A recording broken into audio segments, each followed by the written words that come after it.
बचन बाबूजी महाराज भाग दूसरा, बचन नंबर 35। इलाहाबाद 11 अक्टूबर सन 1936। जब तोशा और सामान जो परमार्थ के लिए जरूरी हैं पैदा हो लें, तब सच्ची संगत की तलाश हो। बहुत मंडल हैं और हर एक का अलग अलग धनी है। संगत ऐसी तलाश करनी चाहिए जहां सबसे ऊंचे देश का पता मालूम हो। सबसे ऊंचा देश राधा स्वामी धाम है और वहां रसाई केवल राधा स्वामी नाम के सुमिरन और सद्गुरु स्वरूप के ध्यान से ही हो सकती है, और सब नाम और विधि रास्ते के देशों के हैं। मालिक की मेहर व दया से और इसके जतन से वो तोशा और सामान जो परमार्थ की कमाई शुरू होने के लिए जरूर है पैदा हो ले, तब इस बात की जरूरत है कि सच्चे और कामिल हादी यानी पूरे गुरु मिलें और उनके सत्संग से संजोग हो। पहले सिर्फ ये बात देख लेनी चाहिए कि फला संगत में सच्चे परमात्मा की कार्रवाई होती है या दुनियावी गरज और मतलब की कार्रवाई होती है। उस संगत से कि जहां सिवाय जीव के असली कल्याण के कार्रवाई के और कोई मतलब और गरज न हो, अपना नाता जोड़ना चाहिए। कार्रवाई शुरू करने के लिए सिर्फ इतनी ही पहचान काफी है। बाद में परख और पहचान अंतर में होगी। अगर पूरे गुरु न मिलें तो साध गुरु या प्रेमी भक्तजन जो पूरे और सच्चे गुरु की हिदायत में उस रास्ते पर चल रहे हैं और जिन्होंने कुछ रास्ता तय किया है, उनसे भी संजोग होने से चाल चलना शुरू हो सकती है। इस तरह की सब बातें गलत हैं कि सब मत और सब नाम एक हैं। सब मजहब एक नहीं हो सकते। जिन मजहबों का निशाना या मंजिल मकसूद एक नहीं है, वो मजहब एक नहीं हो सकते। ये कहना लायानी व हासिल है कि हम तो उसको मानते हैं कि जो सबका मालिक है, जबकि मालिक के कुल का ना भेद मालूम है और ना पता मालूम है। क्या ये कहने से वहां रसाई हो जाएगी? जिस चीज की ख्वाहिश और चाह तुम्हारे दिल में है, उसके बमूजिब तुम्हारा मालिक है और उसी से तुम्हारा सिलसिला कायम हुआ है और हो सकता है। नीचे से ऊपर तक अनेक मंडल और देश हैं जिनके अलग अलग धनी और मालिक हैं। मसलन नीचे के जो 3 बड़े देवता हैं, वो अपनी रचना के धनी और मालिक हैं। सूरज जो मनुष्य देह में आकर बैठी है, एक तौर पर वही पिंड की परमात्मा है। इस सूरज के परे जो चंद्रमा है, वहां तक पिंड देश है। ये चंद्रमा जो हमको नजर आता है, उसका उपग्रह है। वो चंद्रमा जो इस सूरज के परे है, ग्रह है। उसके ऊपर आकाश गंगा है। पिंड के ऊपर ब्रह्मांड है। इस तरह से अनेक देवता, धनी और मालिक हैं जो अपने अपने मंडल में हुकूमत कर रहे हैं। जिस मंडल के धनी से तुम्हारा सिलसिला जुड़ जाएगा, वही तुम्हारा मालिक है। अंतःकरण के घाट से जरा अंदर सिमटने और धंसने पर इस किस्म की चीजें दिखाई देती हैं और ऐसा हज व कैफियत मालूम होती है कि जिसको पाकर लोगों ने समझ लिया कि हमको खुदा मिल गया। जिस जगह से ताकत की धार आकर यहाँ बाहर खूबसूरत नजारे वगैरह पैदा करती है, जिनको देखकर यहाँ के रहने वालों को बड़ी खुशी होती है, ठीक उसी तरह के या किसी कदर ज्यादा खूबसूरत दृश्य उस ताकत की जानिब अंदर खिंचने से दिखाई देते हैं और उसी तरह की या उससे किसी कदर ज्यादा खुशी और कैफियत खिंचने वाले को मालूम होती है, जिससे वो समझने लगता है कि खुदा और कुदरत से मेल हो गया और मालिक का भेद जान लिया। इस किस्म की कैफियत और बातों से जो अंतःकरण के घाट या उससे जरा ही परे की होती है, सच्चे मालिक का भेद नहीं मालूम हो सकता। मनुष्य की बुद्धि और ज्ञान इंद्रियों की गति अंतःकरण के घाट से आगे नहीं है। उस वक्त तक किसी मंडल का भेद नहीं मालूम हो सकता जब तक कि योग विधि द्वारा उस मंडल के धनी और देवता यानी वहां के मालिक से सामीप्य और सायुज्य न हो। रचना में 3 बड़े देश हैं, एक पिंड, दूसरा ब्रह्मांड और तीसरा निर्मल चैतन्य देश यानी सत्य देश। सच्चा और कुल मालिक एब्सोल्यूट गुड है, गुड ही चैतन्य है। एब्सोल्यूट गुड के नीचे परफेक्ट गुड है। एब्सोल्यूट गुड और परफेक्ट गुड दोनों मिले हुए हैं, एक ही हैं। जहां तक परफेक्ट गुड है वहां तक निर्मल चैतन्य देश यानी सत्य देश अथवा दयाल देश है। उसके नीचे ब्रह्मांड है जहां गुड के साथ इविल भी है, लेकिन इविल पर गुड गालिब है। फिर पिंड देश है, यहाँ इविल भी है और गुड भी है, मगर इविल गुड पर गालिब है। इस तरह गुड सब जगह है, यहाँ तक कि नीचे से नीचे एक परमाणु तक में भी मौजूद है। बिना चैतन्य यानी गुड के कोई वजूद ही नहीं हो सकता। जो सबके परे देश है वहां यानी सत्य देश में हमको पहुंचना है। वो हमारा निशाना और मंजिल मकसूद है और वही का ध्वन्यात्मक नाम हमको मिलना चाहिए। संतों के नाम और शब्द से उस ध्वनि से मतलब है जो मालिक मुतलक के इजहार के साथ उठी है और बराबर हो रही है। जब कोई शक्ति चेष्टा में आती है तो उसके साथ ध्वनि होती है, वह उस शक्ति का जाति और ध्वन्यात्मक नाम है। जो 5 ज्ञान हमको यहाँ प्राप्त हैं उन्हीं में तो मालिक का इजहार हुआ, वरना और ज्ञान कहाँ से आए। अलबत्ता ये फर्क जरूर है कि हमारे 5 ज्ञान श्रवण, दृष्टि, घ्राण, त्वचा और रसना यहाँ औजारों मसलन कान, आंख, नाक, जुबान और चमड़ी के मोहताज हैं। और जो ज्ञान हमको यहाँ होता है वह बहुत ही ओछा और कम हैसियत का है तथा सब ज्ञान अलग अलग हैं। औजार और जराए को निकालकर जो ज्ञान का पूर्ण रूप है वही मालिक है। दृष्टि का पूर्ण ज्ञान वहां है जहां दृष्टि, दृष्टा और दृश्य तीनों एक हैं, यानी प्रकाश प्रकाश को देखता है। उस स्थान पर प्रकाश खुद दृष्टि रूप है। इसी तरह श्रवण का ज्ञान वह पूर्ण है जिसमें शब्द, श्रवण और श्रोता तीनों एक हैं। सत्य देश में सब ज्ञान एक जगह मौजूद हैं।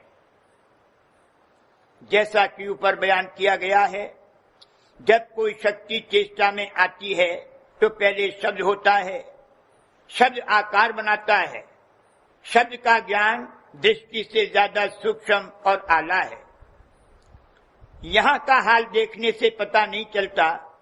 यहाँ तो जब तक शब्द वायु रूप धारण न कर ले उसका ज्ञान नहीं होता और वो यहाँ बहुत स्थूल हो गया है, वरना असल में श्रवण का ज्ञान ही सबसे उत्तम है। श्रवण के बाद दर्जा दृष्टि का है। संत मत में इन्हीं 2 की साधना मुख्य तौर पर कराई जाती है। इस बात के समझने के लिए जब कोई शक्ति चेष्टा में आती है तो पहले शब्द होता है और शब्द के अनुसार आकार बनता है। ये मिसाल दी जा सकती है कि किसी सेंसिटिव साउंड बोर्ड, बढ़िया और नाजुक ढोल यानी इसी किस्म के कोई और बाजे के खूब तने हुए चमड़े पर बालू फैला दी जाए और उसके पास कोई सुरीला गाना गाया जाए या बाजा बजाया जाए या कोई आवाज की जाए तो बालू के कणों से एक खास किस्म का आकार बन जाता है जो उसी कदर खूबसूरत होता है जिस कदर की उसको पैदा करने वाला शब्द सुरीला, रसीला और मीठा होता है। बालू के कणों का आकार या शक्ल शब्द यानी आवाज के मेल, लय, समता, स्वर और खुश आवाजी वगैरह पर मुनस्सिर है। इस प्रकार जब शक्ति गुप्त से प्रकट हुई तो पहले शब्द हुआ, फिर आकार बना। तब उस शक्ति के प्रभाव में से जो कि अमृत रूप और बतौर रस के है गंध उठी, और फिर रसना का ज्ञान यानी स्वाद पैदा हुआ। जैसे फूल खिलने पर बहुत सुंदर प्रकट होता है और तब उसमें से गंध उठती है, उसी तरह से आकार के बनने पर रस और गंध पैदा हुए। जहां तक उस शक्ति का एहसास है वह उसकी त्वचा और हद है। इस प्रकार प्रथम शब्द हुआ, फिर आकार, घ्राण, रसना और त्वचा पैदा हुए।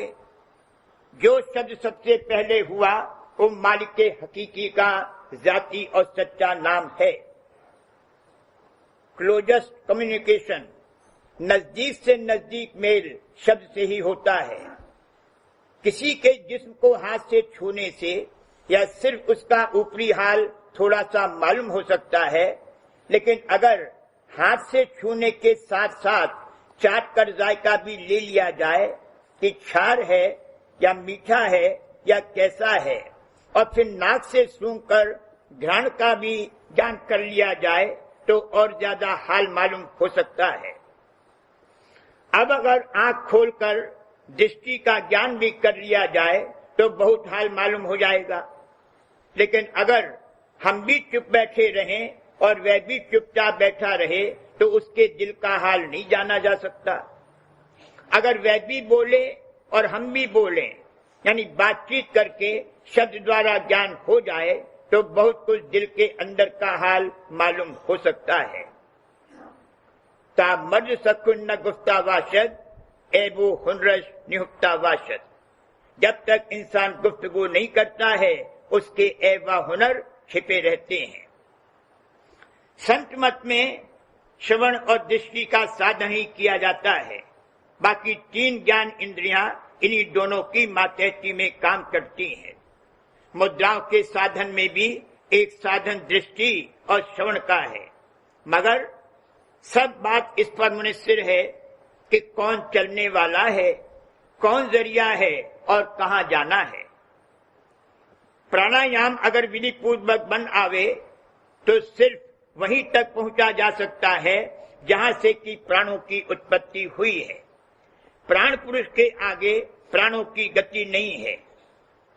और दूसरी बात यह है कि प्राण, जान, रूह तो नहीं है। प्राण और जान में बहुत फर्क है। संत मत में जान का जरिया काम में लाया जाता है। तीसरी चीज स्थान है। जान यानी रूह, प्राण और स्थान, ये तीन है। हर एक कार्रवाई ठिकाने से होनी चाहिए। बेठिकाने कार्रवाई करने से असली मतलब नहीं निकलेगा। किसी ने कोई नाम बता दिया और कह दिया कि इसका सहस्त्र नाम जाप करो या लाख नाम जाप करो। ना नाम और नामी का भेद मालूम है और न यही मालूम है कि किस स्थान से और किस जरिए से जाप किया जाए। ऐसे जाप करने से फायदा नहीं होगा। अंतःकरण के घाट पर बैठे हुए जुबान से जाप करने से भक्ति फल तो मिलेगा नहीं, कर्म फल मिल जाएगा। पुरानी योग विधियों और अभ्यासों में जो तन और मन की चंचलता और मलिनता दूर करने के लिए आसन और साधन और संयम और जतन करने पड़ते थे, वो सब उसी रूप में अब करने की जरूरत नहीं है। मन की मलिनता और चंचलता तो जरूर दूर करनी पड़ेगी, मगर उसकी विधि संत मत में और है। बिना निश्चलता आए हुए कोई अभ्यास नहीं बन सकता। सब ज्ञान इंद्रियों को समेटकर ले चलना पड़ेगा। उनको सूरत की सखियां करके बयान किया गया है। सूरत अपनी सखियों के साथ चलेगी। अभी सब ज्ञान इंद्रियां इस जगत के भोगों और रसों में लगी हुई हैं, बहिर्मुख और चंचल हैं। पहले उनको यहां से मोड़कर अंतर्मुख करना है। संत मत में सिर्फ उतने ही दर्जे में आसन रखा गया है जितने में जिस मध्य की धार को पकड़कर चलना है उसकी सीध आ जावे और मन की मलिनता और चंचलता कम से कम हो जावे। आसन का मतलब ये है कि सब धारों के चक्कर यानी चक्र बन जावे और दाया बाया जुड़ जावे। सूरत चक्कर लगाती हुई यानी परिक्रमा करती हुई उतरी है और चक्कर लगाती हुई चढ़ेगी। सूरत की ताकत यहाँ धारों के जरिए बिखरी और फैली है। उन धारों द्वारा बिखरी हुई ताकत को समेटना है और फिर चढ़ाना है। ये असल काम है। इसके लिए जितने दर्जे में आसन की आवश्यकता है उतने दर्जे में आसन संत मत में भी रखा गया है। दृष्टि के साधन में किसी एक बिंदु यानी नुक्ते पर दृष्टि जमाना या नाक की नोक पर दृष्टि साधना, ये सब बेपते और बेठिकाने की कार्रवाइयां हैं। जिस मलिनता और आलाइश को दूर करने के लिए ये रचना की गई है और सूरत यहाँ भेजी गई है, उसको दूर करके सूरत फिर अपने देश में पहुंचे। इसके लिए अंतर के अंतर गुप्त तौर पर मौज अपना काम कर रही है। इस देश में बहुत काल तक बर्त लेने के बाद यहाँ से सूरत के लौटने का वक्त आवे, यानी जब इसका आदि और धुर का भाग जागे, तब संत यहाँ पधारते हैं। उनके स्वरूप के ध्यान से दृष्टि का साधन किया जाएगा, तब असली फायदा हासिल होगा। यहाँ से चलने वाली सूरत सिर्फ किनका मात्र है और वह भी कर्मों के अंबार और पहाड़ से दबी हुई है। इसलिए चढ़ाई निहायत मुश्किल और कठिन काम है। मालिक का और गुरु का हाथ सिर पर रहे तो उनकी दया से ये काम हो सकता है। लेकिन अगर कर्मों के वेग में भाटा यानी घटाव और उतार आ गया होगा तो ये मालिक की शरण ले सकता है, वरना नहीं। वैसे भाटा आ जाने पर भी कई ज्वार आवेंगे। असल में कर्मों का स्रोत टूट जाना चाहिए। सत्यधार के स्वरूप के ध्यान और निर्धुनात्मक नाम के विधि पूर्वक जाप करने से सिमटाव होगा और फिर शब्द के श्रवण से चढ़ाई होगी। संत मत के अभ्यास के ये दो अंग सिमटना और चढ़ाना है। ऊपर जो कुछ बयान किया गया है वो संत मत के अभ्यास का सिर्फ बाहरी उसूल है। खास युक्ति और विधि उपदेश के वक्त ही बतलाई जाती है।